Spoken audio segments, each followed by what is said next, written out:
Hello friends, welcome to our channel. நீங்கள் பார்த்துட்ருக்கிறது நம்ம உழவன் பாதி. நம்ம வந்து நிறைய பர்சனல் எக்ஸ்பீரியன்ஸ் அப்படின்னு சொல்லி நிறைய விஷயத்த சொல்லியிருக்கோம். எல்லாத்துக்குமே பர்சனல் எக்ஸ்பீரியன்ஸுன்றது ஒவ்வொரு ஃபீல்ட்லேயுமே இருக்கும்.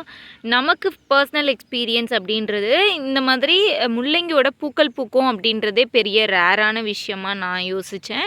அதே மாதிரி அதில் காய்கள் வருமா அப்படின்னு சொல்லி யோசித்தேன். இப்போ பார்த்தீங்கன்னா தெரியும், இது ஃபுல்லாக காய்கள் தான். காய்கள் நல்லாவே வைக்க ஆரம்பிச்சிருக்கு. இதில் எப்படி வந்து கலரை கண்டுபிடிக்கிறது அப்படின்ற ஒரு விஷயம் ஒன்று இருக்குங்க. இப்போ பார்த்திங்கன்னா இந்த முள்ளங்கியெல்லாம் ஓரளவுக்கு ஒயிட் கலர் முள்ளங்கி பார்த்திங்கன்னா தெரியும், வெள்ளை முள்ளங்கி. பூக்கள் பார்த்திங்கன்னா நல்ல வெள்ளையாக இருக்குது. அடுத்து வந்து இது வந்து பூ பூக்கும் அப்படின்னு சொல்லி மட்டும்தான் யோசித்தேன். அடுத்து இங்கே ஒரு செடி வந்து பூ பூத்துருந்ததுங்க. அப்போ தான் தெரிஞ்சுது, உள்ளே வந்து என்ன கலர் இருக்குமோ அந்த கலரில் வேரியேஷன் பூவுலேயுமே தெரியும் அப்படின்னு சொல்லிட்டு. அப்புறம் கீழே எடுத்து பார்த்தா தெரியுது, இது வந்து சிவப்பு முள்ளங்கி அப்படின்னு சொல்லிட்டு. முள்ளங்கியோட சைஸ் பாருங்கள் எவ்வளோ குட்டியாக இருக்குது அப்படின்ட்டு. ஆனால் பூக்கள் பாருங்கள் எந்த அளவுக்கு அப்படியே உள்ளேருந்து நிறையா வருதுங்க. அப்படியே ஃபுல்லாகவே பூக்கள் வந்து இருக்க ஆரம்பிக்குது. இப்போ இந்த செடியெல்லாம் பார்த்திங்கன்னா ரொம்ப குட்டி. முள்ளங்கி வந்து பெருசாக இல்லைங்க. ஆனால் இப்போ பாருங்கள் மொட்டுக்கள் வந்து வர ஆரம்பிச்சிருச்சு. ஒருவேளை இந்த மாதிரி தைப்பட்டத்தில் போட்டோம் அப்படின்னா இந்த மாதிரி தான் வருமா அப்படின்னு சொல்லி எனக்கு தெரியல. பட் தைப்பட்டத்தில் போட்டது ரொம்ப சூப்பராகவே இப்போ பூக்கள் ஃபுல்லாக வர ஆரம்பிச்சிருச்சு.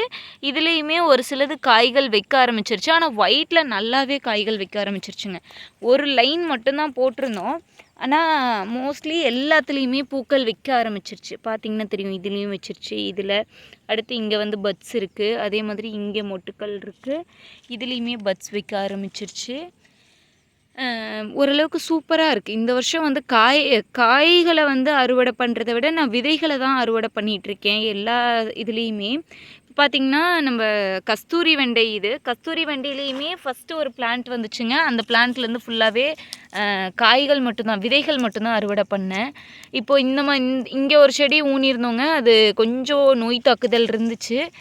நேற்று ஃபுல்லாகவே மருந்து அடிச்சிருக்கோம். இதுக்கு வந்து என்ன அடித்தோம் அப்படின்னா முட்டை கரைசல் அடித்தோங்க. ஓரளவுக்கு சூப்பராகவே இருக்குது அப்படின்னு சொல்லலாம். அதனால் இந்த தைப்பட்டம் ஃபுல்லாகவே மோஸ்ட்லி விதைகளை தான் அறுவடை பண்ணணும் அப்படின்னு சொல்லி யோசிச்சிருக்கேன். அதே மாதிரி தான் பண்ணிட்டும் இருக்கேன். அடுத்து இது எப்படிலாம் வரும், இதோட சீட்ஸ் எப்படி எடுக்கிறோம் அப்படின்றத அடுத்தடுத்த வீடியோவில் பார்ப்போம். இது பிங்க் ஒயிட்டோடது வந்து கொஞ்சம் குச்சியாக இருக்குங்க. ஆனால் பிங்கோடது வந்து கொஞ்சம் மொத்தமாக பூக்கள் வந்து கொத்தாக அப்படியே அடுக்காக வருது. இந்த மாதிரி கிளை விட்டு வரல, இந்த மாதிரி ஒட்டுக்காக வருது. பார்ப்போம் அதுவுமே எப்படி வருது அப்படின்றத அடுத்தடுத்த வீடியோவில் பார்ப்போம்.